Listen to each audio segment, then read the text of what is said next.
He's going to have to create. Whips it to Quacamenza, right elbow jumper, switch. It's around the screen, feeds Quacamenza to the bucket, count it, and one. You know what I always say, this man-to-man and forcing the three. Solomon's three, that's good. Ball up the floor, gets there a lot quicker than dribbling. Towns, though, can dribble as fast as anyone in the league, and he lays that one in. Towns with the basketball now to Roberts. They'll find Nick McDonald. He's going to hoist a high arcing three. That's good. They'll try and get another foul. In the corner, Nick's wide open. His three, good again. Heel of the rim, rebound Marcus Hammond. Back he comes. He'll spin, leaves it for Roberts. Through the paint, layup good. McDonald, Quacamenza all the way to the bucket. He slams it through. There's no doubt about it, but you know, if he had to do it, Justin Roberts with it. Puts it on the deck, pass Brown. Left-hand layup on the right-hand side. Had to do it. Brown went for the block of the other hand. Now to Towns. James all the way to the bucket. Layup, good.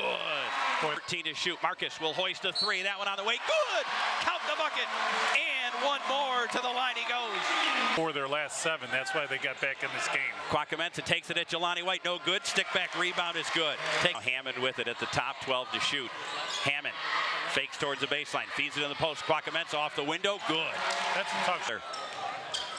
Marcus Hammond, hesitation move to the bucket off the window. Good. The advantage defense. Roberts with it now. Hesitate all the way to the bucket. Layup good. Now you see him. Now you don't. Nick McDonald and James Towns have checked in. Solomon to the bucket, lays it in. Feeds it in the post. Fadeaway jumper. Good. Wow.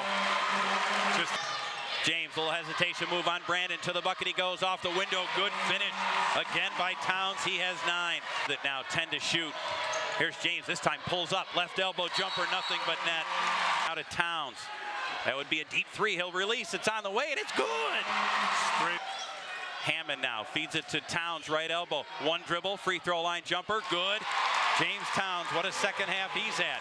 Splash three. Marcus, a deep three. That one good. In rhythm, in rhythm. He's got double figures when he left.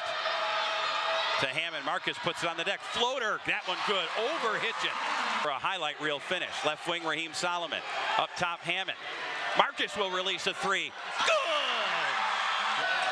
5 to shoot along the right side of the lane. Finger roll, good. Yep. Ball now to Hitchin. Left wing, Malik. Ball loose in the backcourt. Here comes Justin Roberts with it. Back the other way, layup, good! A steal and a breakaway bucket by Justin Roberts.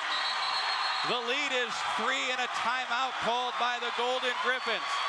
Katie is going to do the high baseball pass, knocked away. There goes the horn, and the Purple Eagles have come back down the stretch.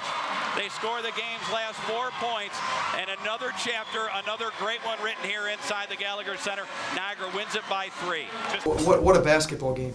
Unbelievable to be a part of it. Honored to be a part of the Niagara program here and play in this historic rivalry. And Canisius is a really good basketball team that, you know, just really proud of my guys for making one extra play there at the end of the game to find a way to get it done. So really proud of my guys.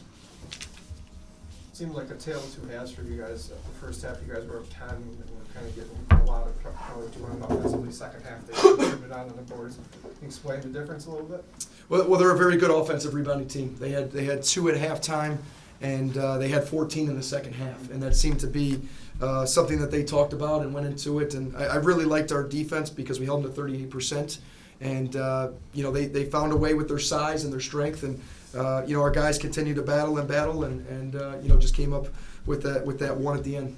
Yeah, you're giving up a ton of size inside. I mean, is that something that you're just going to have to scrap with going forward, especially with the injuries? We got to keep fighting. We got to keep trying to find different ways to have these guys rebound as some of the smaller guys on the floor, and we'll play smaller at different points. And you know, we just want to keep staying together, keep fighting together, and keep working hard together. James, from a player's perspective, what was it like for you to first, you know, see that lead disappear and to see your team, you know, fight back in those final few minutes? Just staying together. Once we lost the lead, we knew that we had to become more of a team and fight back together. And I thought James's experience was huge. 7 for 14 from the field. You know, he had 16 points and no turnovers, and really did a great job throughout the entire game of using that experience against this team. And I thought he was really good for us. James, what's your mindset as a player when it's just you and another guy? It was Yako tonight, kind of just going at it for a couple minutes like you were. I just try to take what the defense giving me. So, what do you mean by like just me? When you guys were just kind of going back and forth scoring for it was about 5 or 6 minutes there. My main thing we had to get stops. We know we can score the ball, but we just gotta get stops. The main part is we could play defense as the rebounding part. Once we get the rebound, I feel like we got a good chance. Question for either of the players, but how do you approach these games with being your lack of height and being one of the smallest teams in the country? What's your mindset out there against these teams that have a little bit more height than you guys have? To just fight. We play like 20 something games, so we already know like when it's gonna be coming in the games. We just gotta fight every game. Marcus, you had 10 straight points toward the end of the game, a couple big rebounds as things were getting a little scrambled, as the clock was starting to get a little bit shorter. How were you, were you feeding off the crowd or the energy kind of? Just like, every game, after when we watch film, I see myself like standing around a lot. So I see times where I could just go in and get the rebound. So that's what I was doing tonight. We need to have 5 guys mixing it up. We're better offensively as a team when 5 guys are connected and sharing the basketball. And 12 assists and 6 turnovers against this defensive team. That's a credit to these guys who are handling the ball and our ball toughness. And that's an area that we talk about all the time, and these guys deserve a lot of credit for that. Greg, first time up here, but I'm not sure. Did they hauled out that picture of you playing quarterback before? That was pretty funny. You know what? Our crowd was incredible. Our student section was top to bottom filled. Unbelievable atmosphere for college basketball, and I want to thank them for coming out, their support. When we were down, they were there with us and helping us get this run and get the stop at the end, and absolutely huge. So I just want to thank them for all coming out here, and let's keep doing this. Let's keep making this happen here at the Gallagher Center. Did you check out the picture? Was it good? I saw it during one of the free throws, and was just thinking about blocking out or boxing out, but I did see it at one of the free throws. Greg, you've been part of some pretty big rivalries in your career. What did you think about your first experience with this rivalry? Oh, it's very, very grateful to be a part of it. This is growing up in Syracuse, New York. You heard about the Niagara and the Canisius rivalry, and to be a part of it is special. This is a special place, and it's been going on since 1905. So that's a long time. There's been a lot of great coaches, a lot of great players, a lot of great moments over that span. And so for us to be a part of it and make a moment here, I think it's something that these guys will be proud of. Yeah, Marcus, what was it like for you watching Raheem line up for those free throws with 31 seconds left? What's going through your mind? I was excited for him. Those are 2 big free throws. Something I'll probably never forget.